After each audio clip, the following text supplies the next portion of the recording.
ഇന്നലെ രാത്രി ഉണ്ടായത് കടുത്ത വൈദ്യുതി നിയന്ത്രണമാണ്. രാത്രി പലവട്ടം വൈദ്യുതി മുടങ്ങി, ഇടവിട്ട് വൈദ്യുതി കട്ട് ചെയ്ത് 1 മണിക്കൂറിലേറെ സമയമായിരുന്നു. മുന്നറിയിപ്പില്ലാതെയാണ് വൈദ്യുത നിയന്ത്രണം കൂട്ടിയത്.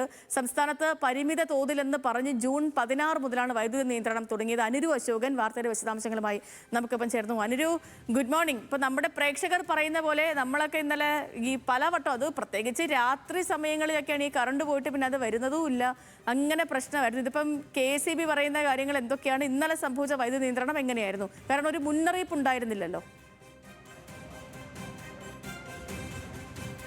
തീർച്ചയായിട്ടും സേതു, ഗുഡ് മോർണിംഗ്. പക്ഷേ നമുക്ക് ഗുഡ് മോർണിംഗ് ആണെങ്കിലും പ്രേക്ഷകരെ സംബന്ധിച്ചിട്ടും പൊതുജനങ്ങളെ സംബന്ധിച്ചും അത്ര നല്ല പ്രഭാതമല്ല ഇന്നത്തേത്. കാരണം ഇന്നലെ രാത്രി മുതൽ പലയിടങ്ങളിൽ സംസ്ഥാന വ്യാപകമായി പവർ കട്ട് ഉണ്ടായതാണ്. 12 മണിക്കും 1 മണിക്കും പവർ കട്ട് ഉണ്ടായ സമയങ്ങളുണ്ട്.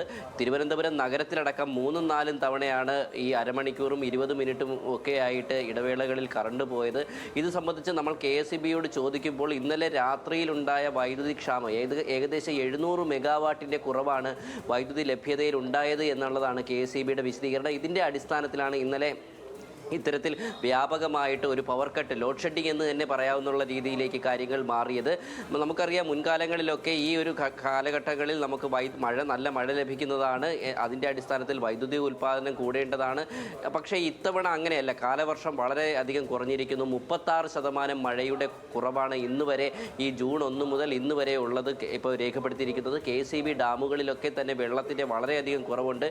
കൂടാതെ ഈ കഴിഞ്ഞ മാർച്ച്, ഏപ്രിൽ, മെയ് മാസങ്ങളിൽ മറ്റ് സംസ്ഥാനങ്ങളിൽ നിന്ന് ചൂട് കൂടിയതാണ്. കേരളത്തിൽ ഒരുപാട് ചൂട് കൂടിയതിൻ്റെ സാഹചര്യത്തിൽ മറ്റ് സംസ്ഥാനങ്ങളിൽ നിന്നാണ് നമ്മൾ വൈദ്യുതി വാങ്ങിച്ചത്. ഏകദേശം 500 മെഗാവാട്ട് വൈദ്യുതി മറ്റ് ഇതര സംസ്ഥാനങ്ങളിൽ നിന്ന് കേരളം വാങ്ങിയിട്ടുണ്ട്. ഇതൊരു കരാറിൻ്റെ അടിസ്ഥാനത്തിലാണ്. കാരണം ജൂൺ, ജൂലൈ മാസങ്ങളിലൊക്കെ കേരളത്തിൽ നല്ല മഴ ലഭിക്കും. ഈ സമയത്ത് നമ്മുടെ ഇവിടെ ഉൽപ്പാദിപ്പിക്കുന്ന ജൂൺ മാസങ്ങളിൽ ഉൽപ്പാദിപ്പിക്കുന്ന വൈദ്യുതി തിരികെ കൊടുക്കാമെന്നുള്ള ഉറപ്പിലാണ് മാർച്ച്, ഏപ്രിൽ, മെയ് മാസങ്ങളിൽ സ്വാപ്പിംഗ് വഴി മറ്റ് ഇതര സംസ്ഥാനങ്ങളിൽ നിന്നും നമ്മൾ വൈദ്യുതി വാങ്ങുന്നത്. എന്നാൽ ഈ ഒരു സാഹചര്യത്തിൽ ഇപ്പോൾ മഴ ഇവിടെ കുറവാണെന്ന് പറഞ്ഞാലും കരാർ പ്രകാരം ഈ വൈദ്യുതി മടക്കി കൊടുക്കേണ്ടതുണ്ട്.